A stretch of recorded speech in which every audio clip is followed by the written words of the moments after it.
Open outcry markets are those markets where you see traders yelling and shouting at each other in order to trade in a frenzy of activity. It's very human. It involves emotion. You only have to look at pictures of the old open outcry trading floors, and the emotions expressed, you can see in their faces, in their hand gestures. They're very intense. There's a lot of money being made and lost. There's a lot of transactions being done, and they are making noise. Why this is particularly interesting for me is that as someone who specializes in behavioral finance, markets are really representative of the emotions, the emotional states of the people involved in them. This desire to trade, this desire to get gains, this fear of losses, all these things express themselves in this outcry, this frenzy of the markets. So what would happen if you had a market, just a pretend market, and you got singers to trade using tunes? So just small tunes where they could trade their stocks.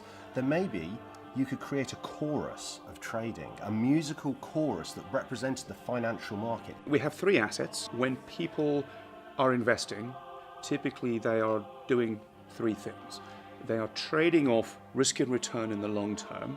So you're trying to get more return, you're trying to get rid of risk. So that for us is wealth and protection. And the third thing is, in order to be a successful investor, you actually need to survive the journey. You need to be comfortable along the way with what you're doing, the decisions you're making and what you're investing in. So actually the notion of comfort is crucially important. We're going to have these screens all around the venue at Mansion House. The audience will also have the opportunity to see the ebbs and flows of the trades. So there'll be a whole drama going on in that element as well. We are creating an experimental market where the singers are themselves traders. But we don't know what's going to happen at the end of this.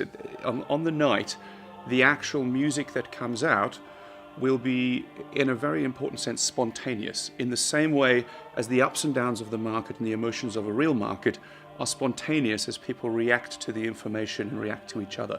The evening as a whole is not just the opera, the reality opera. We're going to have talks leading up to that. We're going to be explaining to the audience what they're going to be hearing and why. We have an art exhibition going on at the same time by Carl Richards, who's a wonderful, well, he's a financial advisor, but he now has a sideline in producing art, explaining quite complex financial concepts in very simple visual ways that make a very immediate impact with people. And this is extremely important because financial decision making can sound quite dry and abstract, but in fact it makes a very big difference to many people's lives. If you've saved enough for your retirement or you make big investing mistakes, this is something that has a very real, tangible impact on people's well-being, on their ability to survive in their retirement, their ability to fund their children's school education. So these are important concepts as well as just interesting concepts. I mean, we all think money is so complex. We get these issues, there's emotion involved, and there's math and statistics. And I found that with clients, when I drew on a piece of paper or up on the whiteboard, the conversation changed. I mean, people started to understand things more. I think it's a great balance with the opera itself to have the simplified, broken down version of these concepts, next to the actual opera that is dealing with, the complexity of the situation. And it was really born out of a pragmatic need to take complex issues and make them simple for people, right? I didn't start out thinking of it as art. I started out thinking of it as a way to explain something and help people understand things. Alessandro, when I came to Alessandro, I couldn't believe it when he said he wanted to be on the project for a start. I mean, this is an esteemed opera director getting involved on this wild left field idea.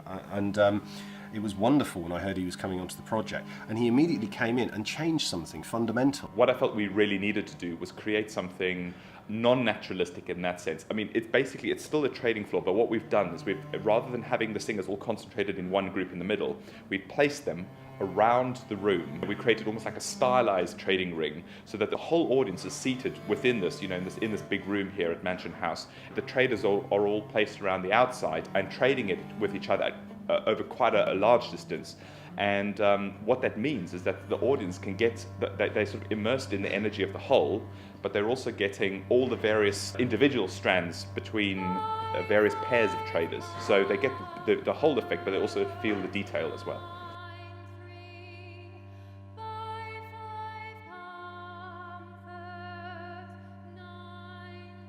we're using a very, very good choir, the Elysian Singers. Their general musicianship is very, very good. You could say that they are experts in Baroque and contemporary music, and they picked up the challenges of this piece very, very quickly. They were able to negotiate the difficulties of learning these phrases and remembering them and trying to keep a pitch with the cello, all this sort of thing that I think your standard opera singer would probably find more difficult.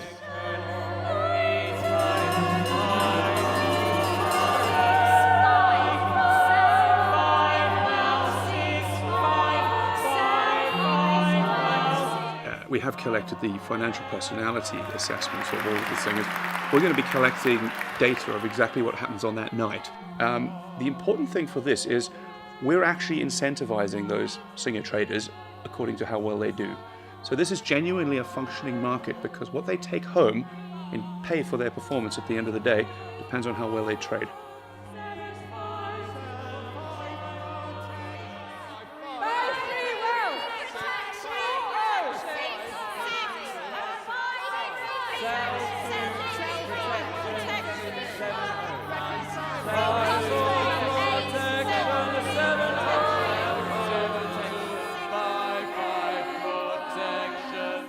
Barclays is one of the leaders in behavioral finance globally, so I thought, well, let me take it to them first.